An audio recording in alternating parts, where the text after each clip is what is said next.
Hello friends, welcome to my channel target law field. और जो subject है हमारा जो हम कवर कर रहे हैं वो है जूरिस्प्रूडेंस, विधि शास्त्र। तो आज चलते हैं अपने स्वामित्व के बाद, ओनरशिप के बाद अपने एक नेक्स्ट टॉपिक पर, जो है पोजीशन। पोजीशन मीन्स कब्जा, जो कि एक इम्पोर्टेंट टॉपिक है, अपने आप में महत्वपूर्ण है।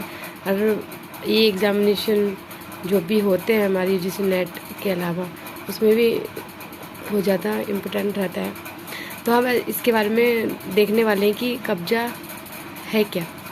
तो पहले कुछ पॉइंट बनाए हैं, पॉइंट आउट करें हैं, उन पॉइंट आउट को देख लेते हैं। पहला है कि कब्जा स्वामित्व का एक साक्ष्य व लक्षण है, क्योंकि कब्जा स्वामित्व के अंतरण की रीतियों में से एक मुख्य बिंदु है।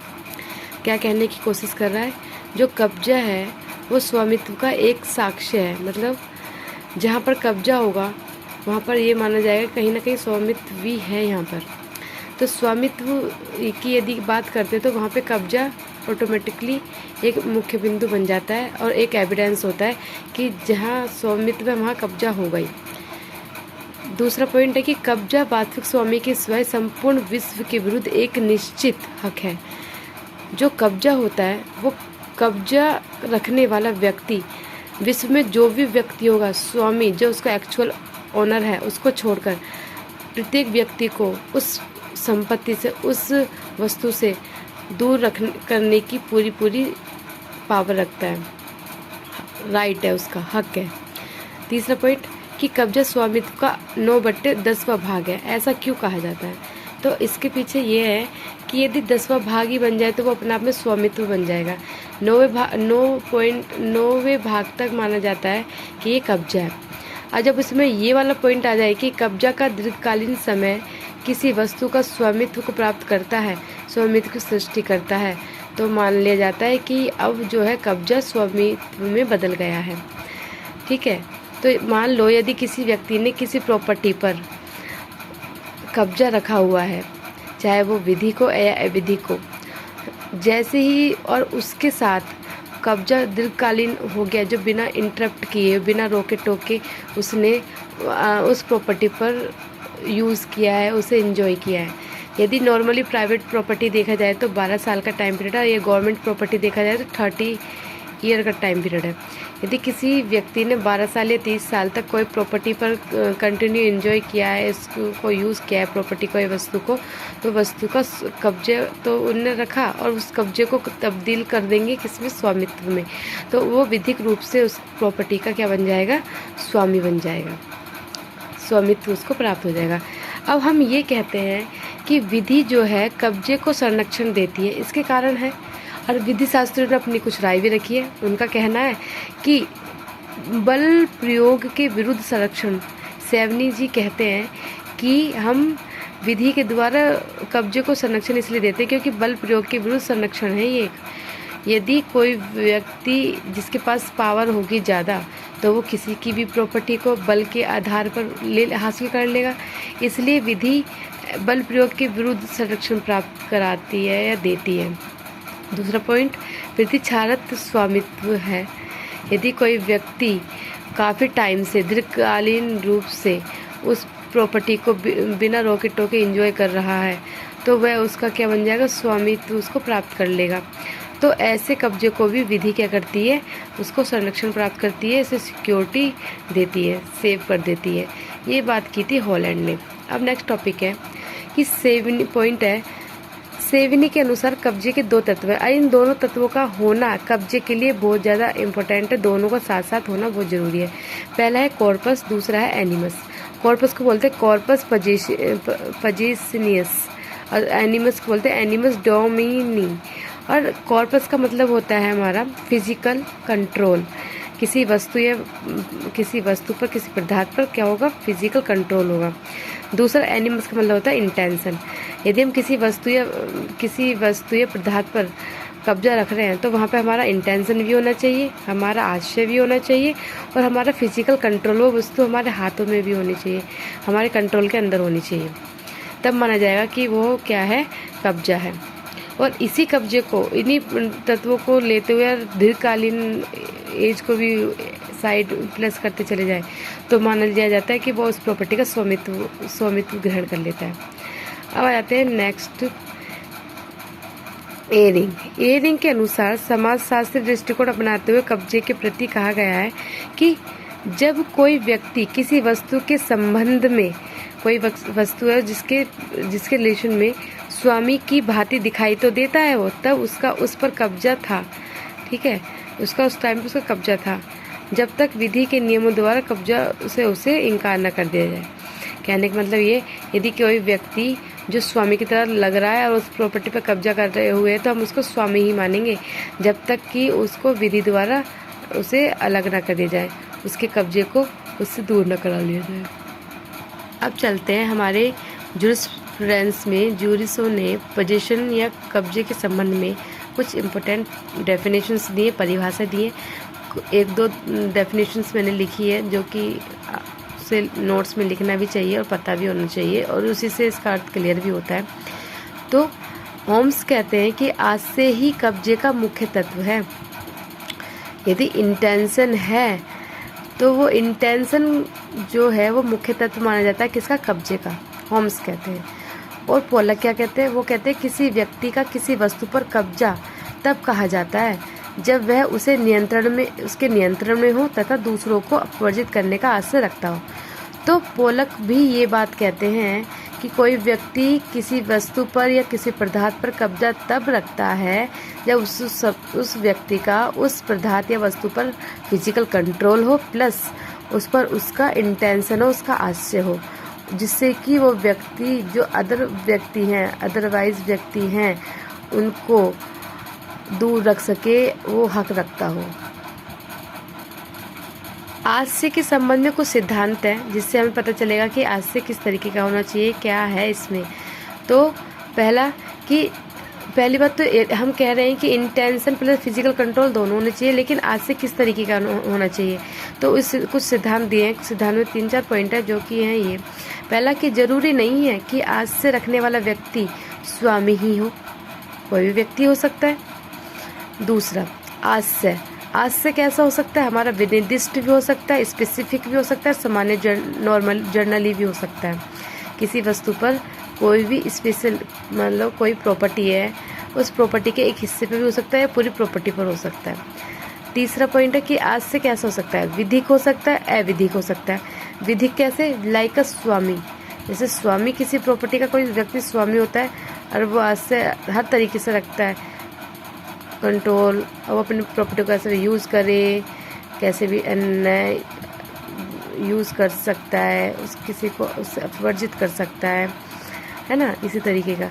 अविधिक है शक्ति प्रयोग, अविधिक आशय शक्ति प्रयोग गलत तरीके से कब्जे लेने के लिए डॉक्यूमेंट में हेराफेरी करना। जैसे अविधिक आशय किस तरीके से, तो हम कह रहे हैं कि कब्जा जो है विधिक अविधिक आशय से भी लिया जा सकता है, लेकिन विधिक तो हमने बता दिया कि जो लॉ में लिखा हो, जैसे कि हमने कोई प्रॉपर्टी खरीदी, रजिस्ट्री करा दी, हम उसके स्वामी बन गए, उसका हमने कब्जा ले लिया, तो वो क्या होगा, एक विधिक, हमारा विधिक आशय था और उसी के थ्रू हमें कब्जा मिला। दूसरा अविधिक, विधिक जैसे मैं शक्ति का प्रयोग करके, किसी व्यक्ति के पास अपनी पावर है, लाइक गुंडिया माफिया टाइप, तो वो उस प्रॉपर्टी पर अपनी शक्ति का प्रयोग करके, अपनी पावर का यूज़ करके या डॉक्यूमेंट में गलत हेराफेरी करा के उस प्रॉपर्टी को अपना बना लेते हैं और उस पर उस प्रॉपर्टी के रिगार्डिंग अपना कब्जा रखते हैं, पोजीशन रखते हैं, तो उसे माना जाता है कि अवैधिक कब्जा है, हाथ से रखते हुए कब्जा लिया है। चौथा है कि कब्जाधारी का आशय दूसरों को अपवर्जित करने का होना चाहिए। जरूरी नहीं कि वो कब्जा जो अपवर्जन करना होता है वो पूर्ण रूप हो। ओनली यदि किसी व्यक्ति ने किसी प्रॉपर्टी पर या वस्तु पर कब्जा रखा है तो उसका ये भी अधिकार उसके ऊपर होना चाहिए, हक होना चाहिए उसको कि वो उस प्रॉपर्टी जो वो एंजॉय कर रहा है उसको दूसरे व्यक्ति को उससे अपवर्जित कर सके। पूर्ण रूप से ना कर सके, यदि हम कहें पूर्ण रूप से करना ना कर सके, लेकिन कुछ हद तक तो कर सके।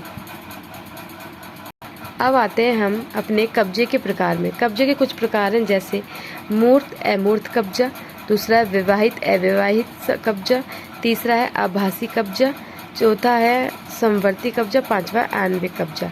तो मूर्त कब्जा होता है किसी वस्तु पर फिजिकल कंट्रोल, कोई वस्तु जो किसी कंट्रोल में, जैसे ए ने कोई वस्तु एक गिलास को अपने हाथ में पकड़ा तो उसका क्या है, मूर्त कब्जा हो गया ना उस चीज़ पर, वस्तु पर। दूसरा अमूर्त, अमूर्त कब्जा होता है जहाँ पर किसी अधिकार पर कब्जा किसी अधिकार पर जो हक रखता हो, मूर्त कब्जा कहा जाता है। दूसरा विवाहित कब्जा। तो मूर्त कब्जा क्या है? मूर्त कब्जा वो होता है जो किसी वस्तु पर होता है। अमूर्त कब्जा वो होता है जो किसी अधिकार पर प्राप्त होता है। विवाहित कब्जा वो होता है जो विवाहित कब्जा जो होता है दूसरे व्यक्ति के माध्यम से प्राप्त करता है या धारण करता है। जैसे उदाहरण के लिए नौकर के द्वारा कहा गया कि तुम मेरी बाजार से जाके बुक लेके आओ, तो जब बाजार नौकर के माध्यम से कोई बुक एक व्यक्ति के पास आ रही है तो उसे विवाहित कब्जा कहा जाता है, क्योंकि नौकर का उस पर भी कब्जा है जब तक उसके पास नहीं आ जाती। दूसरा अविवाहित कब्जा, जहाँ पर प्रत्यक्ष रूप से कोई काम किया जाता है, किसी वस्तु पर होल्ड किया जाता है, तो वो माना जाता है अविवाहित कब्जा। जैसे कि ए बाजार गया और बुक सेलर से बुक ली कि ये वाली बुक दे दो, उसने पैसे दिए, बुक अपने हाथ में ली, तो उसे माना जाएगा अविवाहित कब्जा, जिसे तत्कालीन कब्जा भी कहा जाता है। अब है आभासी कब्जा। आभासी कब्जा क्वासी पोजीशन। क्वासी देखने में तो लगता है कि वो कब्जा है लेकिन एक्चुअल में है नहीं। देखने में लगता है कि है नहीं लेकिन एक्चुअल में होता है। According to situation. आभासी क्वासी लगना जैसा होता है कि कुछ लगता है बट ऐसा होता नहीं है। जैसे सुख अधिकार। तो आभासी कब्जे में जैसे अन्य की भूमि से आने जाने का अधिकार उस व्यक्ति का क्वासी पोजीशन माना जाता है। जो होता है समवर्ती कब्जा। समवर्ती कब्जा क्या है? समवर्ती कब्जा है जिसमें दोनों कब्जे साथ साथ निहित हों, जैसे विवाहित और अविवाहित। जैसे कोई व्यक्ति है जिसने अपना सामान गिरवी रखा, तो इसमें दो व्यक्ति होगा, गिरवी करता और गिरवीदार, तो उन दोनों का सेम तरीके से पोजीशन होगा उस पर। एक का तो होगा, एक का मध्यवर्ती के रूप में होगा, एक का प्रत्यक्ष रूप से होगा। अब आता है पांचवा आणविक कब्जा, जो बिना वास्तविक उपस्थिति के कब्जा ले, जो कोई व्यक्ति कुछ खुद तो उपस्थित ना हो वास्तविक रूप से और उस पर क्या करे और किसी वस्तु पर अपना हक रखे, तो मान जाएगा आणविक कब्जा है। जैसे ए नाम के व्यक्ति ने अपने नौकर से कहा कि मेरे डॉगी को बाहर घुमा के लेके आओ, सैर करा के लेके आओ। वो नौकर उसको लेके जाता है, उस डॉगी पर उसका कैसा कब्जा हुआ? आणविक कब्जा, क्योंकि वास्तविक से वो बिना वास्तविक उपस्थिति के, वो तो वास्तविक रूप से उपस्थित नहीं है, लेकिन उसका कब्जा फिर भी माना जाएगा कि वो उस डॉगी पर उस व्यक्ति का, उसके मालिक का कब्जा है, तो आणविक कब्जा हो गया। अब आ जाते हैं हमारे कब्जे के अर्जन। अब कब्जे का अर्जन किस तरीके से होता है? तो कब्जे का अर्जन 3 तरीके से हो रहा है, लेने के द्वारा, परिधान द्वारा, विधि के परिधान द्वारा। लेना 2 तरीके से हो सकता है। कब्जे का अर्जन जो होता है लेने के द्वारा, मूल रूप से अर्जन किया जा सकता है, वित्त उत्पादित रूप से किया जाता है। मूल रूप से कैसे? जब कोई वस्तु, कोई पदार्थ स्वामीहीन है और उसको हम अपने कंट्रोल में ले लें, तो उसे बोला जाएगा कि मूल अर्जन किया है कब्जे का। दूसरा वित्त उत्पादित, जब पूर्ववर्ती स्वामी द्वारा कोई प्रॉपर्टी ले ली जाती है तो उससे बोला जाता है वित्त उत्पादित अर्जन करना प्रॉपर्टी कब्जे का। दूसरा अर्जन करना वस्तु का। दूसरा परिधान द्वारा, मतलब यदि कोई व्यक्ति स्वेच्छा से अपनी कोई संपत्ति, अपनी कोई वस्तु, कोई पदार्थ को परित्याग कर दे स्वेच्छा से, तो उसे बोला जाता है परिधान द्वारा कब्जे का अर्जन ले लिया गया है या त्याग कर दिया गया है, परिधान कर दी गई है कोई प्रॉपर्टी। दूसरा है विधि के द्वारा, परिधान के 2 पॉइंट और हैं, वास्तविक परिधान और आणविक परिधान। वास्तविक परिधान होता है प्रत्यक्ष रूप से कब्जे का परिधान या परित्याग करना, जैसे का द्वारा खा को घड़ी देना, वास्तविक रूप से हो रहा है यहाँ पे, प्रत्यक्ष रूप से, फेस टू फेस। और आणविक परिधान जो वास्तविक परिधान नहीं है, वो आणविक परिधान है। जैसे मकान एग्जाम्पल है, मकान को परिधान करने के आस्ते से किसी व्यक्ति को उसकी चाबी देना। जैसे होटल के रूम की चाबी, हमने किसी व्यक्ति के थ्रू हमने बोला हमारे लिए मकान रोक के रखना, तो उसका मालिक उसको चाबी दे देता, तो वहाँ पे कैसा है? वो आणविक परिधान है। उस व्यक्ति ने अपने घर का कब्जा दे दिया है आणविक तरीके से, क्योंकि उसने घर की चाबी दे दी।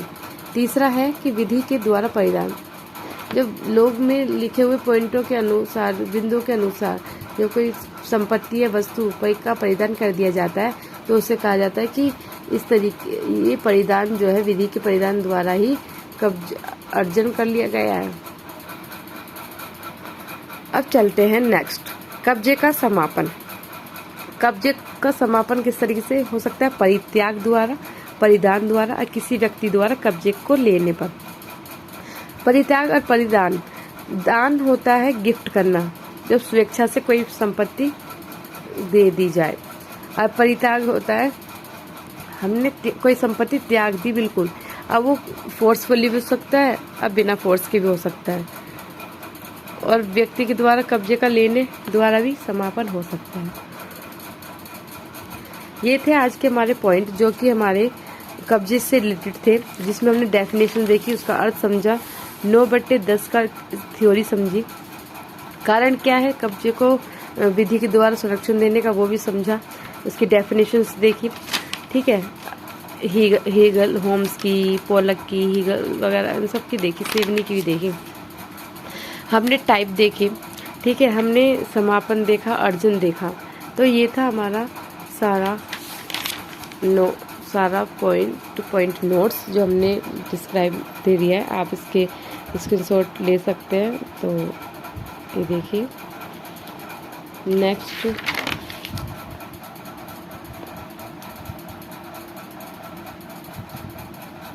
ये सेल्फ मेड नोट्स हैं जो कि ओनली स्टडी करके निकालने पर ही पॉइंट आउट किए जाते हैं और उसी को मटेरियल बना के आपके सामने रखा जाता है। तो यदि आपको कोई चीज़ क्लियर ना हो तो प्लीज़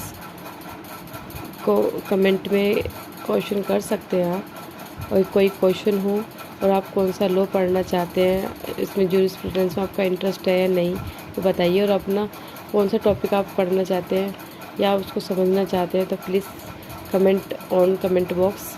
मैं आपके क्वेश्चन का आंसर करने की पूरी कोशिश करूँगी। Thank you to watching my video, share, like and subscribe also.